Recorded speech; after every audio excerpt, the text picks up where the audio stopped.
sardinas at miswa, konting kanin, inom tayo ng gamot yung aspirin natin.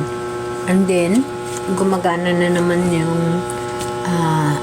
active yung aking allergy kasi bahing na naman ako ng bahing at saka running nose ako. So, it means na ma-active yung ating allergy.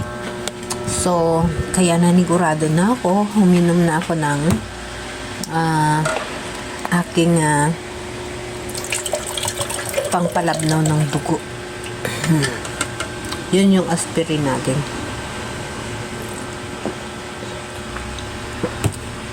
So guys, ang hirap pag lumalaban tayo sa immune system natin kasi yung pagkain natin is yun lang kung anong pwede na matanggap ng katawan natin na hindi tayo mag-rashes, yun lang ang pinababalik-balik ko kumain. Tsaka ang bilis magutom guys, maliban na mabilis magutom, ang hirap. So ito, gagamit na naman tayo ng ating mask kasi naka-running nose tayo tapos bahing ako ng bahing. So siguro hindi lang siguro, talagang nag-active na naman yung ating allergy. So, yung mga hives allergy na tinatawag, yung sa mga what we call this, mga odds, sa kapaligiran natin, yung tinatawag ng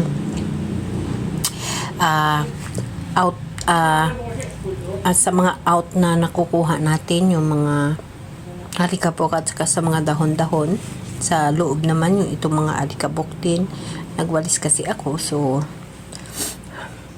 kaninang umaga pa ito pagising ko na bahing ako ng bahing ng running nose na tinatawag. So ibig sabihin hindi ako madadali sa food, nadadali ako sa mga paligid. May mga rashes ako, maliliit lang, pero caring-carry ko, kaya hindi pa ako uminom ng gamot. Mula pa kahapon hanggang ngayon, hindi ako uminom ng cetirizine natin o yung Claricort, hindi ako uminom. Ang iniinom ko lang ngayon, yung gamot ko na aspirin para sa pangpalabnaw ng dugo natin kasi sobra init, kailangan natin yun. At saka, yung running nose ko ngayon is sinasabi ko na nga ba na nag-active yung allergy natin, bahing ako ng bahing. Ang hirap. Ganun ho yung mararamdaman natin na mayroong allergy sa dugo. Yung bigla lang tutulo yung sipon mo na sorry sa nakikinig dyan. Tumutulo yung ilong mo na ang labnaw-labnaw at bahing ka ng bahing. Isa ho yun sa nag-a-active yung allergy natin. So, magto-2 days na ngayon ang baba-baba ng baby natin. So, continuous lang natin na i-observe yung sarili natin bago natin ibalik na naman sa doktor. Yung panghihina sometimes ng pangatawan ko, siguro dahil sa siyempre kulang talaga yung mga kinakain, hindi tama yung mga pag-diet, pero hindi naman ako nagda-diet dahil na yung kinakain ko yung tama lang naman tatanggap ng sarili ko, kaya ganun guys. So yung nararamdaman ko na panghihina na parang hindi ka makalakad, siguro nasa states tayo na ang diet na tinatawag. So, dahil hindi naman ako nagda-diet, kundi nag-iingat ako sa mga kinakain ko, isa yan. Kasi, yung mga kinakain ko, oatmeal, lugaw, mga ganyan. So, hindi sufficiente yung ating kinakain para sa katawan natin. Kaya siguro nanghihina ako. Kaya, mas alamin pa natin kung ano pa ang karapat-dapat na kakainin natin. So, sometimes mabigat siya. And then, parang nanghihina ka na hindi mo maintindihan yung sarili mo. Basta nanghihina ka, mahina ilakad, mabigat ang katawan. So, nandyan yun. Kung sa tulog, espesyente ako sa tulog, bastante ako sa tulog. So, hindi ganyan. So, sa tingin ko, i-check ko kasi mayroon man ako nalalaman na pag kulang ka sa iron, ganun, nanghihina yung katawan mo. So, titingnan natin yung regarding sa iron. So, yun na naman ang pag-aralan natin. So, i-close ko na naman yung video ko. Ipoposting ko ito ngayon.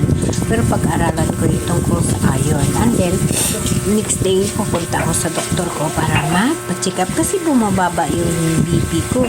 100/68.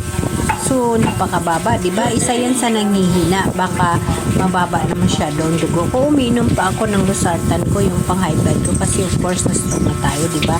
Kaya may maintenance ako ng ganyan. So, continuous yung inom ko ng losartan ko. At ito, bumalik ako sa pag-inom ng aspirin ko. Kaya naghihina ako. So, ang panghihina kasi sa katawan, may mga cause din yan. So, baka mababa na yung dugo ko. Kaya, mahina na. Parang nanghihina ako.